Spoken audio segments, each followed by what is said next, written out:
Anda sedang mendengar pemenang Anugerah Podcast Asia 2024, Shock. Podcast ini adalah berdasarkan kisah-kisah benar. Segala perlakuan berunsur syirik tidak digalakkan sama sekali. Budi bicara pendengar dinasihatkan. Bayangkan jika anda berada di sebuah kawasan yang tiada penghuni. Di dalamnya berbunyi suara-suara gaib yang penuh misteri. Di sebalik situasi seram ini, mungkin ada entiti yang sedang memerhati tanpa anda sedari. Kerana setiap ketakutan itu datangnya dari firasat maupun sifat kosong dalam diri yang tiada penghujung. Inilah cerita hantu seram. Cermahan makhluk gaib atau makhluk halus disifatkan sebagai kewujudan yang dikaitkan dengan hantu. Gangguan dan sebagainya yang seumpama dengan bunyi-bunyian ataupun tindak balas yang tanpa kita jangka, yang merupakan satu yang cukup menyentuh dalam perasaan kita, terutamanya dari segi ketakutan. Ini satu perasaan yang tak dapat kita kawal. Sejauh mana cermaan hantu ini boleh mengganggu seseorang. Assalamualaikum dan salam sejahtera. Saya Abang Wan di dalam Hantu Seram musim yang ketiga di Syok Podcast bersama anda dengan tajuk Cermaan. Jadi untuk episod kali ini, bila kita sebut pasal hantu dan seumpamanya, benda-benda yang dikaitkan dengan makhluk halus, makhluk alam gaib, itu bagi kepercayaan orang-orang Melayu lah. Jadi tentunya dia memberi kesan yang mendalam, terutamanya dalam sifat yang dikatakan seram, ya.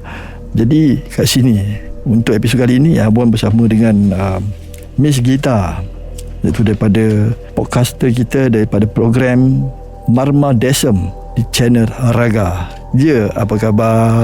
Khabar baik. Apa khabar Abang Wan? Ya, khabar baik. Itu dia. Salam manis, salam seram. Salam seram. Itu dia Miss Gita kita yang comel dan menawan dengan senyuman. Okey, itu dia. Terima kasih. Sama-sama. Miss Gita, bila kita sebut kan, contoh macam Miss Gita sendiri mempunyai pengalaman dalam menyampaikan program-program seram di dalam channel Raga kan. Ya. Pastinya banyak meninggalkan kesan-kesan yang ataupun kesan sampingan daripada cerita-cerita seram yang dibawa daripada program kita masing-masing. Bila kita balik ke rumah ataupun di mana-mana saja, tentu benda-benda itu akan bermain di dalam fikiran dan minda kita kan. Jadi bagaimana pula perasaan dan apa yang disampaikan, dikongsikan untuk pendengar kita dalam program kita sekitar. Okay, saya punya pengalaman kan, first day bila saya buat program ni, masa pertama kali buat tu, memang banyaklah kita collect dia punya sound effects, background music yang seram. So dah memang dah berjam-jam asyik dengar bunyi-bunyi yang seram-seram. Lepas tu on air live pula tu program. Dah buat program, dah cerita banyak-banyak pasal hantu, pasal makhluk-makhluk halus. Lepas tu dah balik rumah kan, program habis pukul start pukul 11, habis pukul 11 malam. 11 malam sampai 12 malam. Bila dah balik rumah tu pukul bila dah nak tidur tu, masa tu lah you rasa you boleh rasa balik, boleh dengar balik macam-macam bunyi. Tapi bukannya dengar betul-betul, dengar dalam minda sajalah. So memang first day, first night tu memang tak boleh tidur langsung. I rasa macam very disturbed. Saya punya energy macam terlalu disturb lah, saya rasa macam tu. Mengacau, bercelaru. Dia bermain-main, dia bayang-bayang, dia macam-macam. Macam-macam. Saya rasa macam ada benda bawah katil saya. Ada benda maybe dekat tingkap. Itu semua memang saya punya own imagination lah, saya tahu. Tapi memang saya rasa macam terganggu sedikit. Itu first day of my live show of Marma Desem. Ini beberapa tahun yang dululah. Masa tu bukan kat Astro, kat tempat lain. Lepas tu I pun rasa macam lah, first day pun dah macam ni, entahlah macam mana nak buat program ni minggu-minggu, every Sunday. Macam mana nak buat ni? You know, I tak boleh nak overcome I punya own self. Macam mana saya nak buat benda ni berkontinue kan. So after that somehow I I beritahu ini benda yang long term. So I have to be mentally, physically prepared. Kena kuat. Kena kuat. Semangat tu kan. Betul. Baik. So eventually I rasa macam saya dah got used to it. So lepas minggu yang kedua dan ketiga macam dah okey je. Saya cuba tak nak fikir banyak-banyak pasal boleh benda tu. So I just dah habis program kan, buat minda I tu busy dengan benda-benda lain. I fikir pasal benda lain, pasal program lain, cepat-cepat mandi, semayang, lepas tu tidur. So after that I rasa macam okay lah, I can take control of the situasi tu. Boleh kawal dah perasaan tu. So lepas tu untuk beberapa lama memang okay je lah, happy je. Lepas tu tiba-tiba program, bila I mula-mula start program Marma Desa pasal hantu, I tak tahu macam mana orang punya pendengar punya feedback, macam mana dia orang punya maklum balas dia. Dia orang akan terima ke atau dia orang akan macam tak happy, kenapa ada program macam ni dekat radio ke. Saya takut lah macam mana dia orang punya acceptance kan. Tengok program ni jadi meletup pula. Meletup. So banyak pendengar dan banyak peminat untuk program ni. So happy lah. Yalah. So bila happy, there was once memang bila kita suruh pendengar telefon kita untuk kongsi pengalaman diorang kan, studio punya line memang non-stop dia akan ring. Memang ada banyak orang nak share, pemanggil kat situ, share diorang punya experience. So masa tu macam biasalah, I on air. I rasa masa tu kan pukul 11.40 malam. Saya tengah bercakap dengan seorang caller, pemanggil nama dia tu Encik Maria Pen dari Kelana Jaya. I ingat lagi. So masa tu I tengah control panel lah, tengah cakap dengan dia. So dia pun cakap lah, okay Miss Kita, I tengah dia tengah bagi tahu dia punya experience. Lepas tu saya yang selalu main sound effects dalam studio program. masa dia orang tengah cerita. Saya pun tengah fikir nak main sound effect apa. Saya punya second mic dekat studio tu, second mic I dekat sebelah kiri saya. So tiba-tiba mic saya tu macam dari sini dia berubah dia punya position, dia turun. Dia bergerak lebih kurang saya rasa 5 inci macam tu. Slowly, dan saya nampak benda tu bergerak tu kan. So I told myself, Gita jangan terjerit. Mic saya on, saya tengah live on air, bukannya pre-recorded ke apa. And then ada caller tengah bersembang dia punya cerita. So memang apa-apa yang pendengar tadi cakap tu memang saya tak boleh absorb lah. Saya tak boleh nak concentrate sebab saya tengah tengok mic yang tengah bergerak ni. Lepas tu saya kena calm down, tenangkan diri saya. Saya kata mungkin mic tu dia punya skru tu dia longgar kot. I cakap macam tu lah. Then I terus bagi tahu caller tu, Encik Maria Pen, I'm so sorry, saya tak boleh continue kita punya perbualan. So mic dalam studio, mic number 2 tu baru je bergerak. So I nak investigate sikit. I cakap dengan you hari lain dia. Lepas tu I cut dia punya call. I felt bad, but I didn't have a choice masa tu. Dah panik, kaki semua dah bergetar-getar, dah memang takut gila lah. Studio yang sejuk macam ice box tiba-tiba jadi panas untuk saya. I dapat cold sweat semua. And then I off the mic, terus berbual lagu. Then I tengok je mic tu. Then I told myself, could be mungkin dia punya skru lah tu. Then I tengok tapi skru dia ketat juga, ketat. So there is no reason untuk mic tu bergerak lebih kurang 4-5 inch macam tu. So memang tak masuk akal langsung. Lepas tu saya cepat-cepat pergi cari engineer. Tengok engineer tak ada. Lepas tu dah lah takut kan. Lepas tu lari-lari pergi cari security pun tak pergi mana masa tu. But then I realise saya seorang dalam building tu waktu tu tengah buat program. Then I call the engineer, dia kata dia pergi beli air. Lepas tu bila dia datang tu, then I bagi tahu lah, abang dah macam ni. Dan dia kata macam okey je, kita tak ada apa-apa masalah lah dengan mic ni. There is no way mic tu bergerak. I kata bang, saya nampak bang dia bergerak bang. So yang tu memang tak faham, tak masuk akal lah, macam mana benda tu boleh bergerak macam tu. So benda tu jadi sensasi lah, keluar dalam berita, keluar dekat newspaper pasal because benda tu berlaku masa saya live on air kan. So memang sesuatu yang saya tak boleh lupa lah. Tak boleh lupakan. Tapi kalau sekarang saya fikir kan, sepatutnya kan saya just on je mic nombor 2 tu, mungkin ada benda yang nak cakap dengan saya Kan? mungkin on je mic, tanya dia soalan ke apa ke. Tapi benda tu dah tak berlaku lagi dah sekarang. Tak berlaku. Okey. Lagipun gitar dah pindah ke sini. Ya. Tempat tu memang diorang cakap memang keras sikit lah dulu diorang cakap, tapi saya tak pernah rasa, tak pernah tengok, tapi except for this experience lah. Dan tempat tu memang berdekatan dengan kubur Cina. Dekat building tu. Ya. So saya tak tahulah dia ada kaitan dekat sana ke, atau ada makhluk lain ke, ataupun mungkin masa tu kita memang cakap pasal benda-benda Dia paranormal seram kan. So mungkin dia ada dekat sana ke. Tak tahulah macam mana nak klasifikasi situasi ni. Benda ni sebenarnya kebetulan jugalah kan. Sebab bagi Boan punya pendapat, benda ni di mana-mana je ada. Dia tak ada berkait dengan kubur tu, kemungkinan kebetulan kan. Tapi kalau dikatakan bangunan-bangunan tempat tinggal mana-mana pun, biasanya memang ada kewujudan benda-benda makhluk halus ni. Since abang ni macam expert lah kan dalam bab ni, abang rasa apa benda tu, what could have happened hari tu? Okey, mudah je. Abang kaitkan benda ni satu je makhluk yang memang biasanya ada tempat-tempat macam ni. Jin. Yes. Okey. Jin di mana-mana pun dia ada. Kalau nak katakan bunian, dia tak duduk depan bangunan-bangunan ni semua. Dia duduk di tempat-tempat perkampungan, hutan, tepi hutan, bukit, bukau, gunung gadang. Itu tempat orang bunian. Ada juga yang ditinggal di pinggiran taman-taman, perumahan, ada juga. Dia bukan setakat di bandar. Bandar pun ada tempat-tempat dia yang orang bunian ada tinggal. Tak semestinya bunian semua. Ekspektasi kita orang bunian dekat hutan. Sebenarnya orang bunian ada juga dekat mana-mana yang kita tak tahu, tak nampak. Tapi pada tertentu manusia yang hijabnya memang dibuka pandangannya, memang nampak benda-benda ni. Tapi jin di mana-mana saja ada.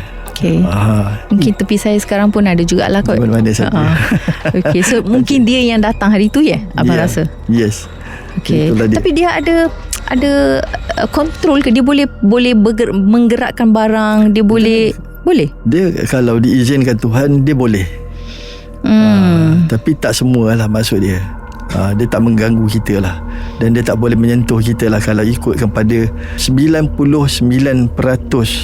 yang itu, yang 1% itu Tuhan punya keizinan lah, yang boleh berlaku. Tapi benda tu berlaku atas kita kan ada 9 sense.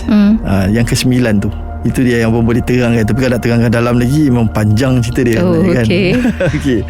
Itu dia daripada misi kita. Jadi tu kan apa pengalaman misi kita sendiri lah kan. Banyak-banyak pengalaman yang mengerikan, menakutkan ni lah kan, menyeramkan ni. Apakah jenis hantu yang pernah misi kita jumpa, nampak, terserempak? Contoh dia macam tu, ada ke? Nampak dia punya rupa ke? Tak adalah macam tu. Just feel, rasa, ataupun benda yang saya nampak mic bergerak, yang itu satu. Lagi satu ialah masa saya dengan kawan-kawan saya pergi PD, 4 orang kita pergi PD, dah masuk macam homestay. Pagi-pagi, petang-petang semua tak ada masalah. Then kita dah main dekat beach, dah mandi, dah makan semua. Okey lah, kita cakap okay, good night. 2 kawan lelaki saya, diorang tidur dekat hall. 2 lagi saya dengan kawan perempuan saya tidur dekat bilik. Rumah tu 1 bilik je, bathroom kat luar. So saya dengan kawan perempuan saya, kita dah tutup pintu, dah lock. Saya yang lock, saya tutup. Dan tu lock yang boleh tekan. Dah tekan. Lepas tu kawan saya dia dah pergi tidur, saya tengah baca buku. Tiba-tiba I dengar orang pakai bathroom kat luar. Saya ingat okay, kawan saya yang lelaki tu tengah pakai bathroom lah. So okay, biar je. Lepas tu tiba-tiba pintu yang saya tutup tadi terbuka. Dan saya rasa budak-budak ni tengah main lagi lah. I thought maybe diorang main kot. Tapi macam mana, dia tak ada kunci. Dan I cepat-cepat lari nak tengok diorang betul tak diorang. Dan I tengok diorang just baring kat hall je.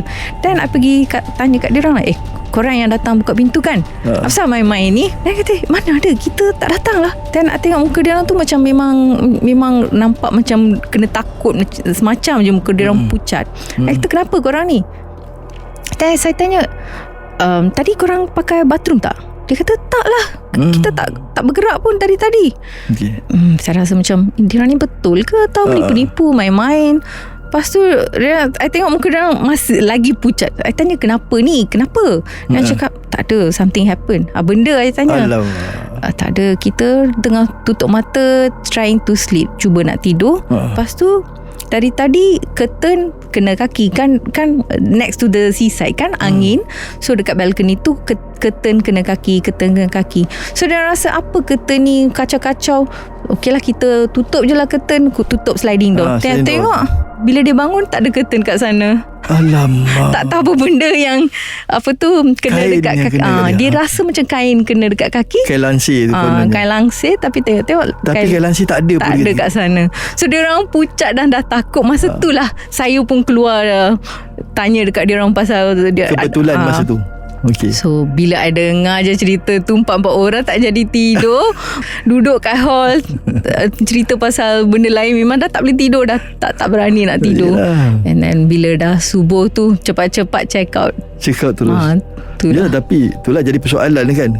Kain lansir mana pula datang yang kacau kaki tu kan, yang melibas kaki dia orang ketika tidur kan. Ya, itu tak faham.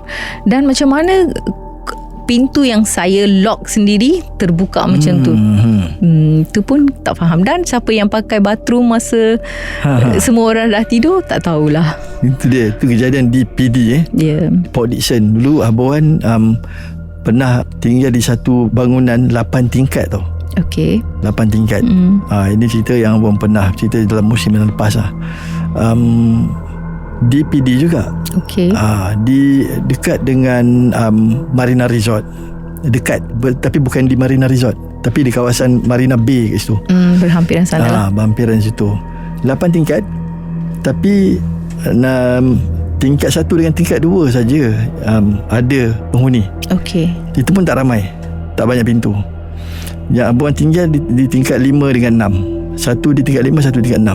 Kawan Abang dengan family dia tingkat 5, Abang tingkat 6.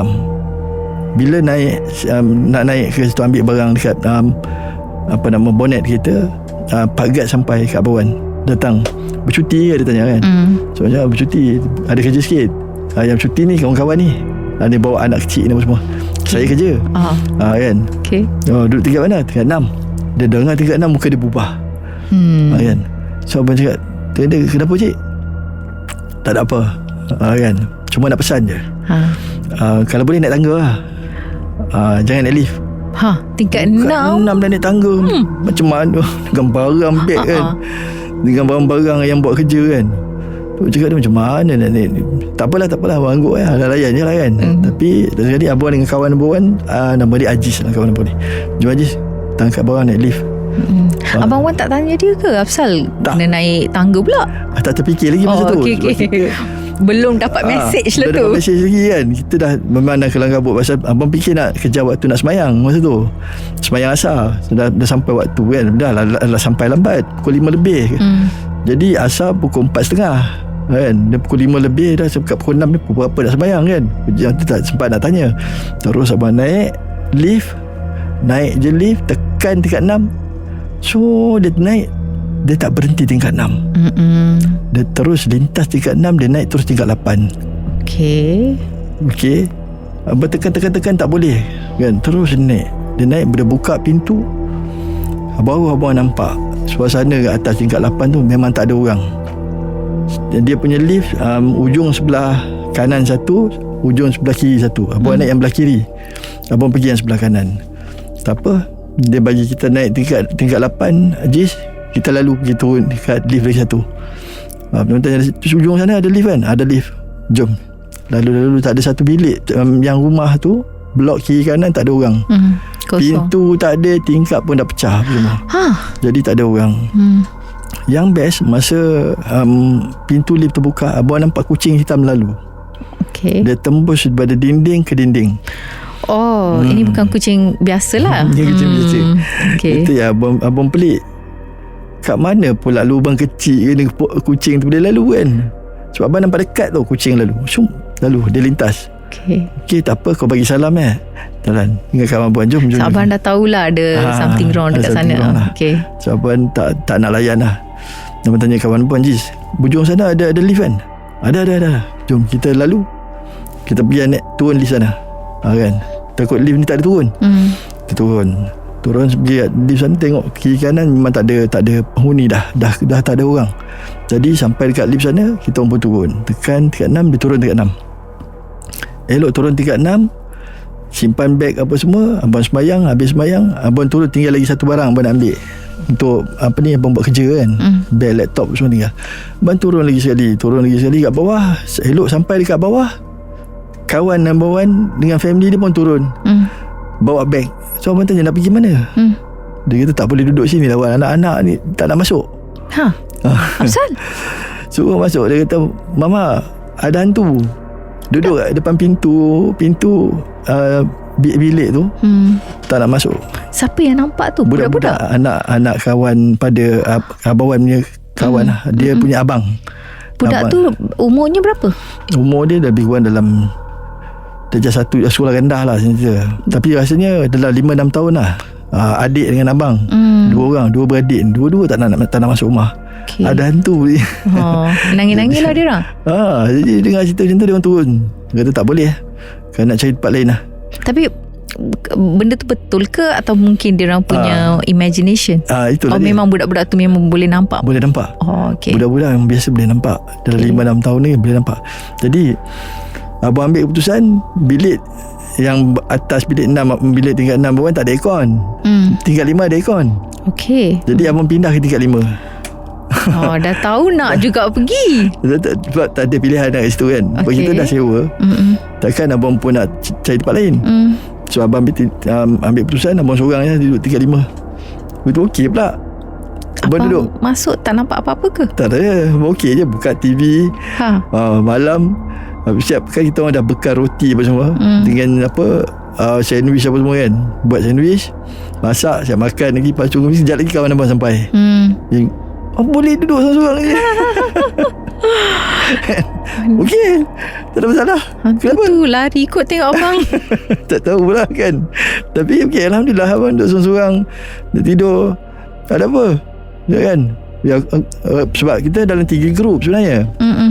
3 grup. Yang grup lagi satu ada perempuan. Jadi diorang pindah duduk tingkat 6. Diorang tak berani nak duduk tingkat 5 sekali dengan yang family, 2 family ni tadi. Kalau tak, diorang duduk satu rumah lah. Kan. Jadi disebabkan bila diorang dengar cerita ada hantu, diorang nak duduk tempat bilik bawah ni tingkat 6. Aircon tak ada pun tak apa, asalkan tak ada hantu. Asalkan tak ada hantu. Okey, abang duduk tingkat 5. Lalas dia kata okey, atas pula kena ganggu. Alamak. Dia orang duduk tingkat 6. Dia kata ada lah puan. Gangguan macam mana pula? Nak tidur tak boleh. Dia main tarik selimut apa semua. Lepas tu pintu dia buka sendiri, tutup, buka tutup. Bilik air pula, air kejap lagi dia buka shower. Kan. Lepas tu yang rantai shower, yang ada rantai tu kan, jatuh ke dalam tub. Apa lagi lompat lah semua ni kan. Bila tak tidur lah dia orang. Tak tidur dia orang. Pukul 12, pukul 1 pagi kot. Lebih rasanya. Abang pun tak apa nak ingat sangat pada lama kes ni, benda ni.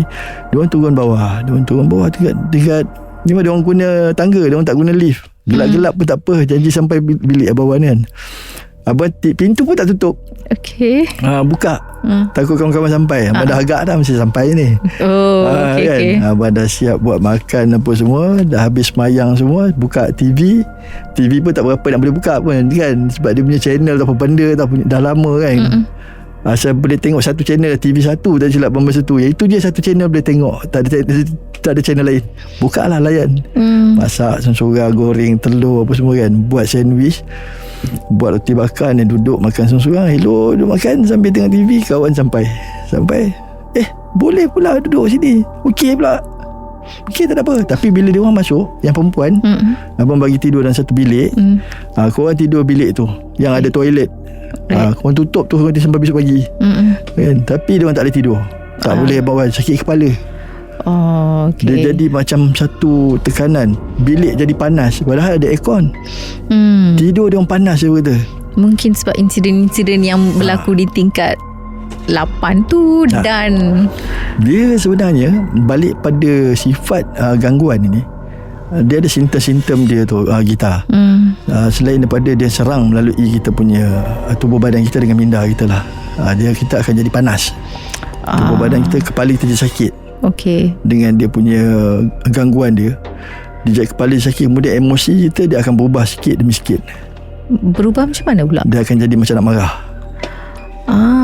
Dia akan jadi, sebelum masa tu mula dah fikir aku nak balik apa semua gini kan. Tu abang sempat kontrol lagi lah. 2 orang perempuan dalam kerja tim Abang ni. Kata dia relax lah. Aku di sini okey pun. Tak apa, aku nak tidur dekat ruang tamu sekali dengan Abang Wan. Aku tak nak tidur dalam bilik. Tak boleh tidur, tak berani. Okey, tak apa. Tapi abang tidur kat lantai, abang tidur kat sofa. Alright, tak apa. Dia ramai-ramai lah tidur dekat ruang tamu. Boleh lah tidur. Tapi diorang kata, Abang Wan, boleh tak pintu jangan tutup? Kau kalau tak tutup, aku pasang aircon. Yelah, panas pula nanti. Panas pula. Okey lah, tutup lah. Tutup. Ramai-ramai tidur dekat ni. Tapi perempuan special punya area lah. Tak apa, perempuan jangan lelaki campur situ. Lelaki tolong tidur tempat lain. Sofa tu ada 2-3 sofa. Aku pandai lah kan. Tidur lah. Tak ada siapa tidur dalam bilik. Dan tingkat atas tu pun tak ada siapa tidur. Semua datang di bilik Abang. Dekat 12 orang tak silap. Pack macam tin sardin. Sudahnya sampai besok pagi. Tapi yang best, masa kita orang tidur di bilik tu, ada perkabaran lain besok paginya. Pak Gad ni jumpa Abang Wan lah. Bila kita nak start buat kerja pagi tu, kita dah habis apa ni, turun siap apa semua. Pagi-pagi pukul 7 lebih Pak Gad sampai. Korang tak rasa apa-apa ke? Kan? Cik, korang duduk tingkat 6 kan? Saya tukar tunggu bilik tingkat 5. Tingkat 5 yang mana? Abang pun bagi tahu nombor sekian-sekian. Kau boleh duduk rumah tu. Itu dah berapa belas tahun dah orang tak duduk rumah tu. Sebenarnya dia pun terangkan pada Abang Wan, kat sini ada penghuni tingkat 1 dengan tingkat 2. So ada, tak silap pun ada 8 pintu. 8 pintu tingkat bawah, tingkat 1, tingkat 2. Dia kata ada berapa pintu je yang ada orang duduk. Tingkat 4, 5, 6 sampai 8 tak ada orang duduk. Sebab? Sebab gangguan. Dimaklumkan situ memang gangguan sering berlaku tiap-tiap malam. Tak ada siapa berani tinggal di situ. Tapi yang bila abang tinggal kat sana masa sorang-sorang tu, tak nampak apa-apa lah. Tak rasa apa-apa. Tak ada apa-apa. Sebab kita atas niat kan, nak pergi, nak buat kerja, nak tidur, nak semayang, nak berselesa kan. Lepas besok fikir nak kerja, apa nak buat ni pagi, esok pagi apa nak buat. Lepas tu tengah hari siap ke tak benda ni kan, sempat ke tak kan. So niat tu nak catch up kerja kan. Jadi tak terfikir benda lain. So mungkin benda tu pun dia tak terfikir nak kacau Abang macam mana kan. Sebab Abang tengah sibuk fikir pasal kerja kan. Mungkin benda tu sibuk nak kacau Abang pula sibuk pasal benda lain. Dia pun dah letih mengacau. Dia tak ada nak kacau. Jadi itulah dia. Abang cakap pasal emosi kan. Kadang-kadang I rasa bila I buat Marma Desem kan, kadang-kadang cerita setengah orang tu 10 minit, setengah orang tu 15 minit, setengah orang tu 20 minit. So lama-lama I dengar pasal cerita-cerita seram, bercakap pasal makhluk asing. After that kan saya rasa sakit kepala yang teramat-amat. Terlalu sangat sakit, rasa macam very uncomfortable lah. Rasa very agitated macam tu. So I ingat mungkin pasal kita pakai headphone kot, ataupun kita concentrate. So sekarang tadi abang cakap mungkin sebab benda-benda ni kan. So I pun rasa macam dia ada connection ke pasal dia ada dua perkara lah sebenarnya. Antara dua perkara, salah satu satunya disebab mungkin kita punya kerja, kita fokus terlalu sangat, ataupun mungkin kita punya minda dah terlalu penat, dan sampai satu tahap dia akan jadi macam satu tekanan. Dia bukan stres, dia satu sampai kita sakit kepala. Kita selalu banyak berfikir, terlalu banyak. Setiap masa kita ada kita punya guideline kita dalam kita mengacarkan satu-satu program. Itu satu lagi ialah cinta pada gangguan tu lah. Dia menyerap dalam tubuh badan kita. Hasil dia bertindak daripada atas kepala dia. So dia ada berkaitan dengan energi. Sebab energy, kita cakap pasal benda-benda yang negatif macam ni. So dia mungkin mengganggu energi kita. Dia mempengaruhi lah kat situ.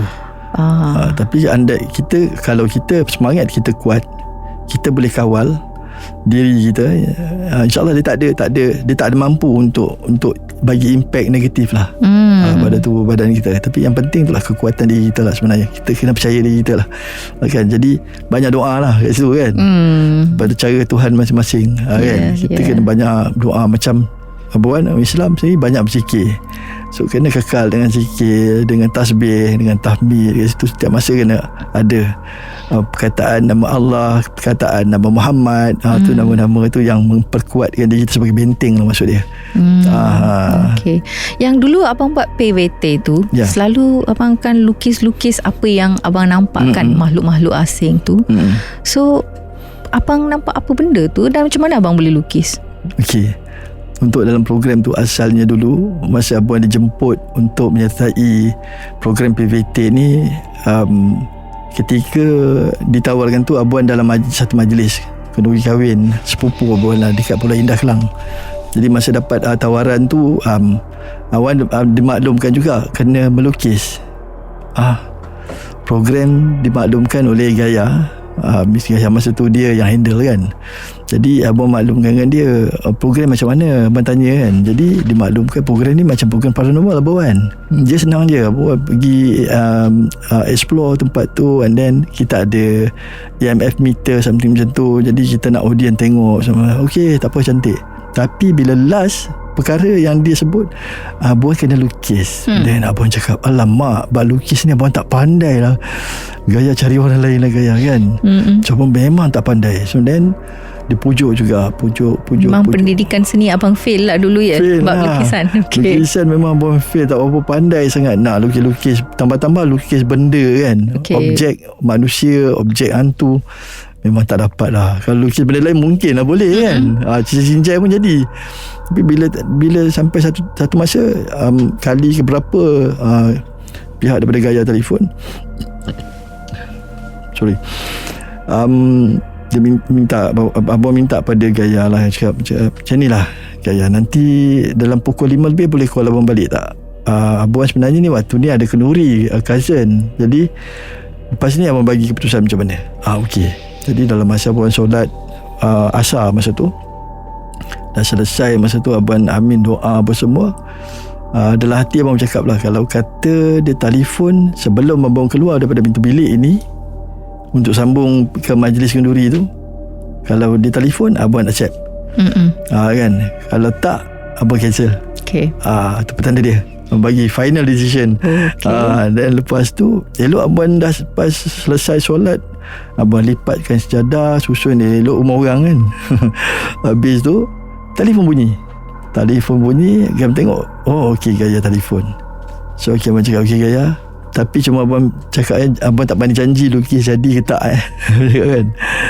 Okey, tak apa abang, tak apa, nanti saya transfer bajet, nanti abang terus datang ke Ipoh. Alright, tak apa, malam tu abang terus ke Ipoh lah. Habis program, abang dengan rumah abang bertolak balik ke rumah, packing dan terus naik bas. Tapi itu satu pengalaman yang kata apa, yang mencabar lah sebenarnya.